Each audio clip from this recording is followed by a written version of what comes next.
Hi guys, it's me Joanne. Welcome to my channel. So, ang ibabahagi ko ngayon sa video ko is yung pangatlong uri ng anxiety attack. Disclaimer lang po, hindi po ako psychiatrist. Wala po akong degree about this mental health.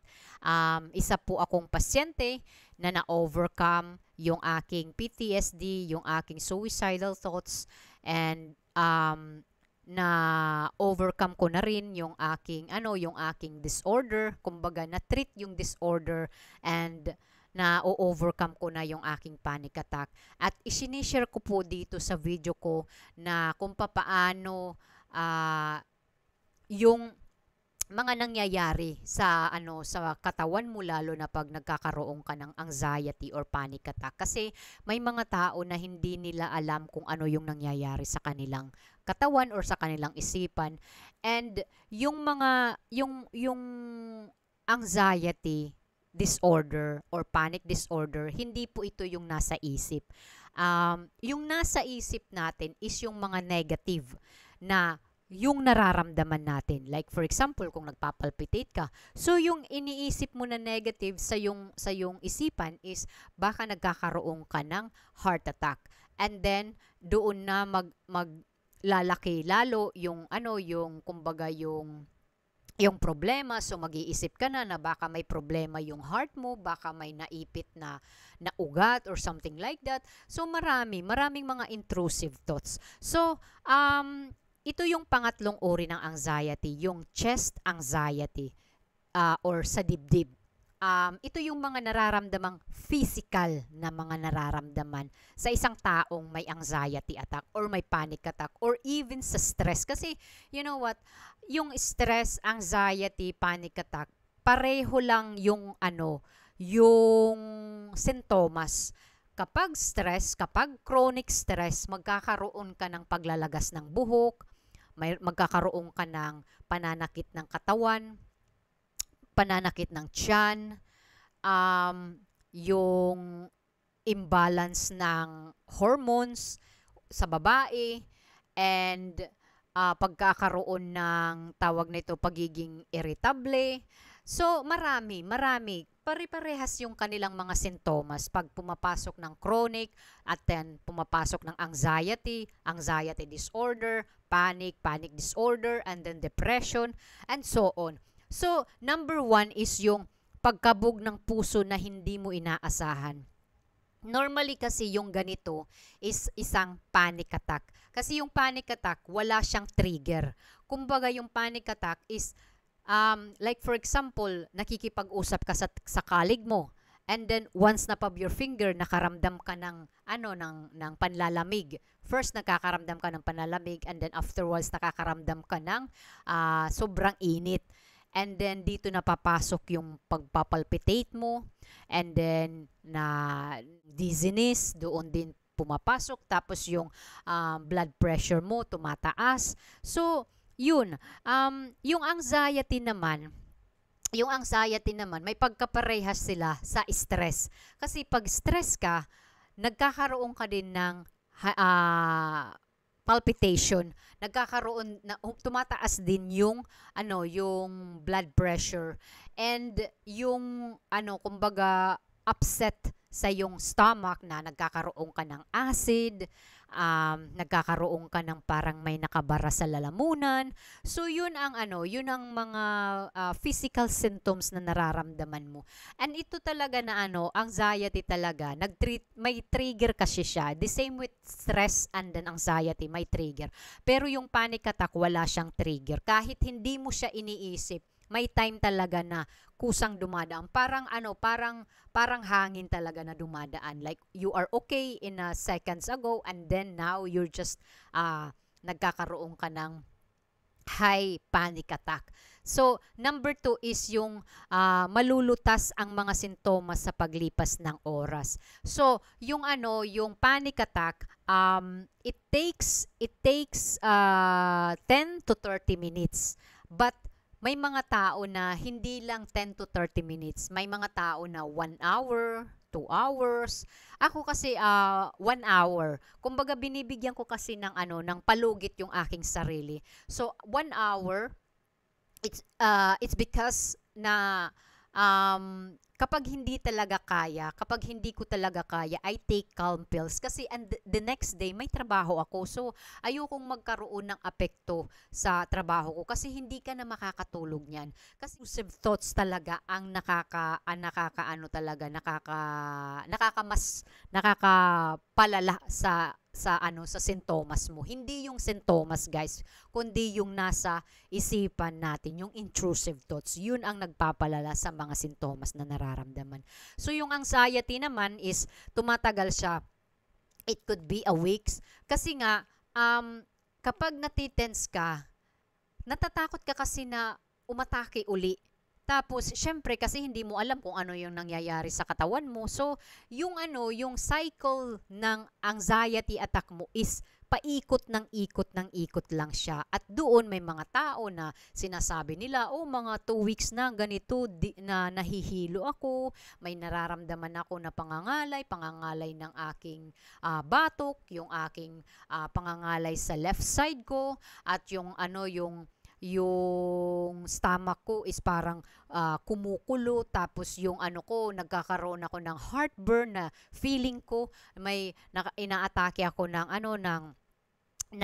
tawag nito ng heart attack, which is hindi, guys, kasi nga yung acid is bumabalik siya sa ating esophagus. Syempre nadadaanan siya kasi hindi na siya malayo sa ating esophagus. Of course, think of it na may acid na dumadaan. Of course, naaapektuhan lahat ng ating katawan kasi syempre acid yan, very strong yan, lalo na pag galing sa ating stomach. So, yung iba talaga na parang may tumutusok sa kanilang chest, tapos masakit. It's because, guys, kasi yung nagkakaroon kasi ng cramps yung ating muscle. So, kapag stress ka, nagkakaroon niya ng cramps. Tapos nagkakaroon din tayo ng cramps. Tapos yung iba is parang tumitigas yung kanilang chance kasi nga sobrang stress tapos anxiety pa. So, yun, kumbaga nagkahalo-halo na. So, yung iba is lumilipas yung atake 1 oras, 2 oras, pero yung anxiety attack, like untreated anxiety attack, it takes time talaga. At kahit hindi ka na nasa atake ng anxiety mo, still your body is kumbaga intense talaga.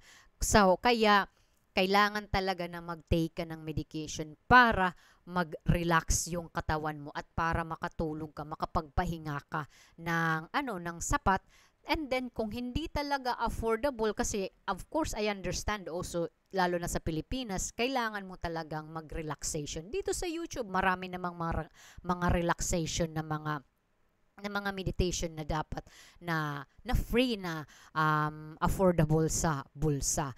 And then the number 3 is yung heart palpitation. So dito na nagkakaroon ng heart palpitation kasi nga we're talking about chest anxiety. So dito na magfo-focus ka sa heart, sa palpitation. And then number 4 is yung ubigat, doon na nakakaramdam ka na may pressure sa dibdib mo, tapos feeling mo sobrang bigat. It's because kasi kapag sobrang tense ka at sobrang stress ka at sobrang dami ng oxygen na tinake mo sa loob ng iyong katawan, bibigat talaga at bibigat din yung stomach mo. Kaya nga yung iba nagkakaroon ng bloated, nagkakaroon ng kumbaga nagkakaroon ng hangin sa loob ng kanilang stomach. And then, the next is yung bumibilis ang tibok ng puso. Kasi guys, kapag nagkakaroon ka ng palpitation, kumbaga, they work very hard yung yung heart natin. So, doon kumbaga dumadagongdong yung yung pagtibok ng puso. And then of course, dito napapasok yung intrusive thoughts na mag-iisip ka ng hindi maganda na, oh, baka may sakit na ako sa puso or baka may problema sa yung puso ko. So, yung intrusive mo dito is much more na kumbaga, malaki yung rule talaga dito, yung intrusive thoughts, kung bakit nagkakaroon ka ng pagbilis ng tibok ng puso. And then the next is yung tension, like what I said, tension at anxiety sa dibdib.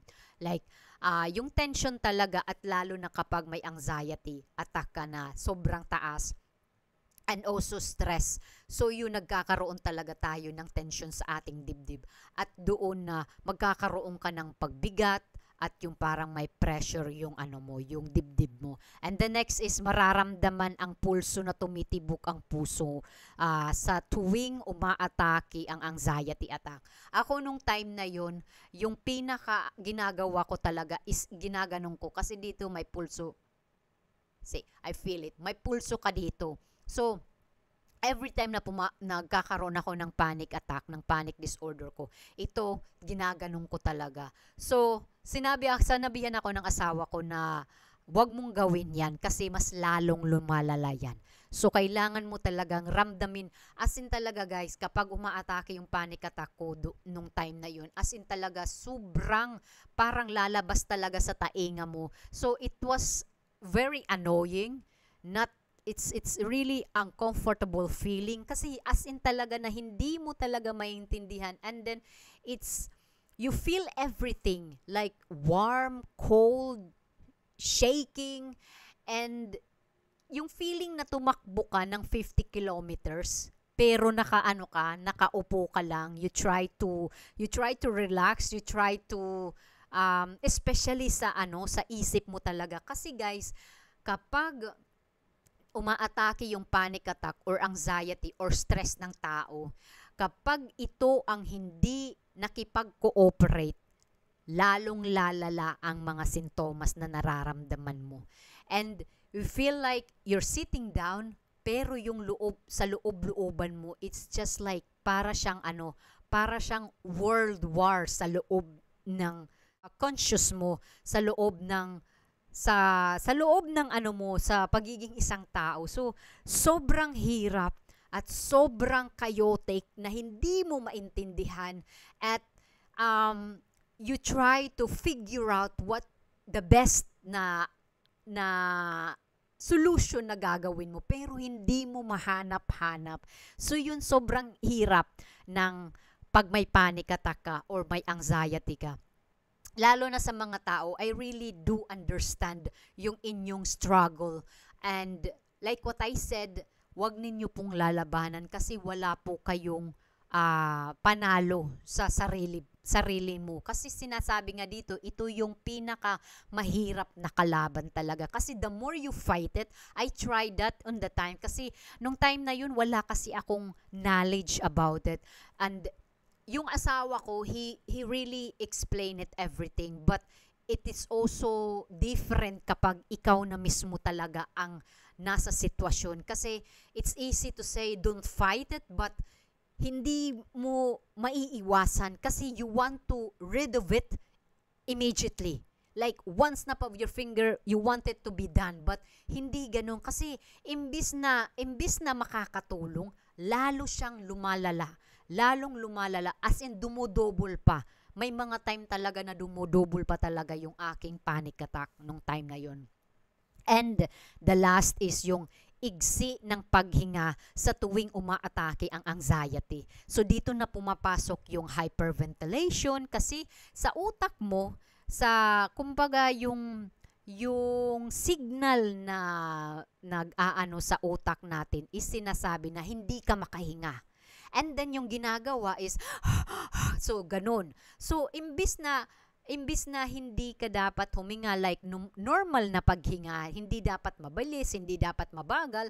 So kailangan mo talagang ibalanse yung paghinga mo kasi kapag too much yung oxygen na tinitake mo, yun, magkakaroon ka ng dizziness, mag-iiba yung mukha mo, tapos magkakaroon ka ng cramps sa ano mo, sa chest, and then para ka talagang sinikmuraan, and yun ang inano ko, kumbaga inaral ko talaga kasi nung nagkaroon ako ng hyperventilation, ng first anxiety attack, nagkaroon ako ng hyperventilation kasi nga hindi ko alam kung ano yung nangyayari sa sarili ko. So, ang ano, kumbaga ang tawag nito, ang signal na nagbigay sa aking utak is sinabi na hindi ka makahinga. Pero nakakahinga ako, which is hindi tama yung aking paghinga. And then, to the point, nagkaroon ako ng cramp sa aking chest, and hanggang dito na lang yung paghinga ko. And then, yung utak ko, gulong-gulo talaga, walang direksyon. And then, sabi ng utak ko, maghanap ka ng tao, sabihin mo sa kanila na tumawag ng ambulance. Pero utak ko lang ang nagsasalita. Um, tumawag sila ng ambulance kasi nagkakaroon ka ng heart problem. So, nung time na yun, pagtingin ko may tao, so sabi ng isipan ko, sasabihin ko ba sa taong ito? Oh no, no, no, Joanne, no, you have to continue. Kasi papunta ako ng trabaho nung time na yun. At hindi ko alam kung bakit ako nakarating. Hindi ko alam kung papaano ako nakarating sa aking trabaho. And then pagbukas ng amo ko, sabi niya, "Are you okay, Joanne?" Kasi sobrang puti talaga yung mukha ko. As in, ito bang puting-puti na para kang nakakita ng ano, ng multo. So, something like that. Yun ang ano ko. Sabi niya, "Are you okay, John?" Sabi ko, "Yes, I'm okay." Pero deep inside, may sumisigaw sa isip ko na, "No, you're not okay. You need ambulance. Kailangan mong padala sa hospital kasi mayroon kang problema sa puso mo." So yung intrusive na yun ang nagbibigay sa'yo ng negative. At yun ang nagpapalala sa'yo. At I don't know kung papaano ko natapos yung paglilinis ko sa buong bahay. 4 na oras lang yung trabaho ko. Thanks God. And then tumawag ako sa asawa ko na kunin niya ako. Kasi nung time na yun, bumalik na yung asawa ko kasi nagtatrabaho siya, sobrang early yung kanyang trabaho. And then, pag umuwi na siya, so nagte-text ako sa kanya na kunin niya ako. So, nung time na yun, hindi ko pa inopen sa kanya kasi nahihiya ako. Kasi I feel embarrassed. I'm scared na ma-judge ako. And hindi ko talaga inopen in the beginning, pero kasi hindi ko na talaga kaya, kasi sinabi ko sa sarili ko na hindi ito ako, kasi ayokong magtago ng isang ano sa aking sarili, kasi I'm very confused talaga kung ano nangyayari sa akin. Tapos natatakot ako na umatake uli kasi nga yung first na experience ko talaga yung hyperventilation, grabe, para ka talagang mamamatay, para ka talagang sinasakal, para ka talagang, parang katapusan mo na talaga. Hindi, this is not exaggerate, hindi ako yung may mga tao na sinasabi na, "Oh, bakit, parang pinapalaki mo ba?" No, kasi ako talaga, as in, na-experience ko talaga na sobrang hirap at nakakatakot. Pero nung time na yon na now na nalampasan ko na talaga yung aking panic disorder, I said to myself na hindi pala siya mahirap, na dapat mo talagang i-face yung mga kinakatakutan mo, either if it's nakikita man yan o hindi. Kumbaga, kailangan mo rin talagang suportahan yung sarili mo, at yung knowledge talaga ang pinaka-importante. Kasi kapag wala kang knowledge and acceptance, hindi ka talaga mag-move on at hindi ka talaga gagaling. So, yung time na yun talaga, since I go to psychiatrist, kasi sinasabi kasi yung untreated na anxiety, sa paglipas ng panahon, kapag maka-encounter ka, like me, naka-encounter ako ng traumatic, so sinasabi talaga nila na kapag may anxiety ka before, na hindi siya na-treat, pwede siyang mag-trigger na kung magkaroon ka in the future ng ng traumatic experience, yung anxiety mo, mag-aano yan, mag-trigger yan into panic disorder. So, hindi ko alam na pumapasok na pala ako sa depression nung time na yon. So, sana makatulong ito sa inyo, lalo na doon sa mga taong naku-confuse sila sa sa anxiety. Well, guys, siyam itong different kind of anxiety. Hindi lang kasi yung anxiety na